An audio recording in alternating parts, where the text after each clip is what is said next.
আসসালামু আলাইকুম। এমএস পাওয়ারে আপনাদের স্বাগতম। আশা করি সকলে ভালো আছেন।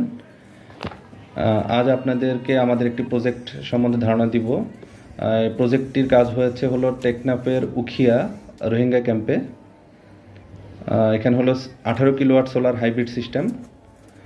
তো ওনাদের এই ক্যাম্পের মধ্যে ওনাদের যে অফিস, এখানে একটি অফিস রুম রয়েছে, আপনার হলো একটি স্বাস্থ্য সেবার জন্য ছোট আকারে ক্লিনিক রয়েছে, একটি কিচেন রয়েছে এবং ফুড ডিস্ট্রিবিউশনের জন্য ছোট একটি রুম রয়েছে। প্রত্যেকটি এই সেন্টার আপনার হলো এই হাইব্রিড সিস্টেমের মাধ্যমে পাওয়ার পাবে তারা। এখানে যেহেতু ইলেকট্রিসিটি নেই, তাই এই সোলার হাইব্রিড সিস্টেমের মাধ্যমেই সকল প্রকার লোড তারা ইউজ করবে।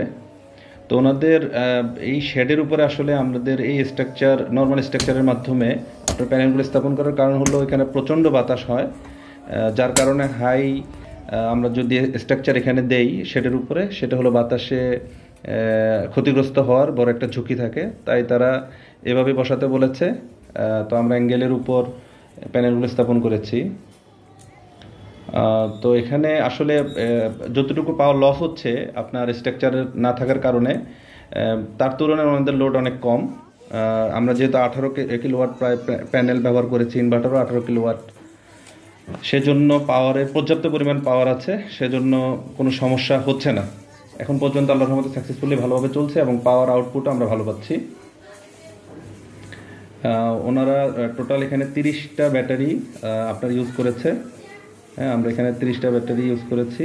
তো আপনার ব্যাটারিগুলো আবার ভাগ করে দেওয়া হয়েছে ইউনিট ওয়াইজ, যে এই ইনভার্টারের সাথে 8 পিস, কোন ইনভার্টারের সাথে হলো তার চেয়ে বেশি, এভাবে ভাগ করে যে ইনভার্টারের লোডটা বেশি বা ব্যাকআপ বেশি দরকার হবে সেখানে আমরা ব্যাটারিগুলো বেশি দিয়েছি।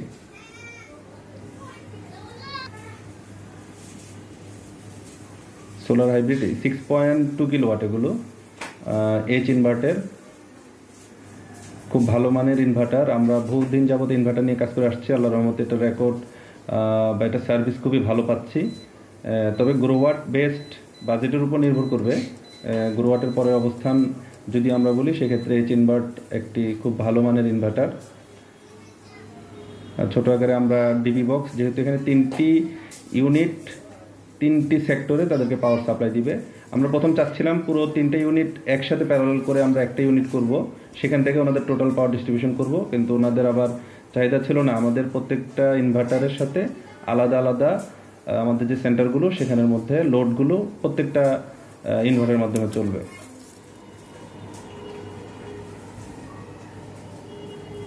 এখানে সেফটি যেসব এমসিবি এসপিডি ব্যবহার করার তা আমরা করেছি, এবং বাহিরে এগুলো আর্থিং করেছি। আর্থিং 2টি আর্থিং হয়েছে, সে আর্থিংয়ের মাধ্যমে এগুলো গ্রাউন্ডিং করা আছে নিরাপত্তার জন্য। ইনভার্টার বা বজ্রপাত হয় এখানে প্রচুর, আমরা লাইটিং অ্যারেস্টারের কাজ করেছি বাহিরে।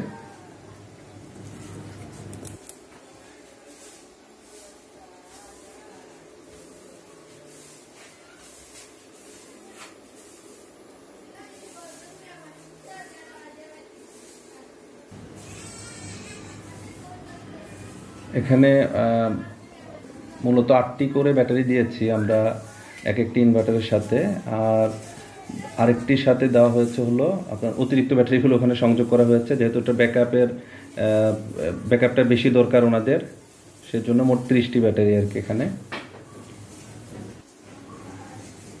তো আজকে আপনাদের কাছ থেকে বিদায় নিচ্ছি। ইনশাল্লাহ আগামীতে কোনো এক ভিডিওতে আপনাদের সাথে আবার দেখা হবে। তো আপনাদের হাইব্রিড সম্বন্ধে অথবা অনগ্রিড অথবা সোলার ইরিগেশন পাম্প সম্বন্ধে কোনো কিছু জানার থাকলে আমাদের সাথে যোগাযোগ করতে পারেন। ধন্যবাদ।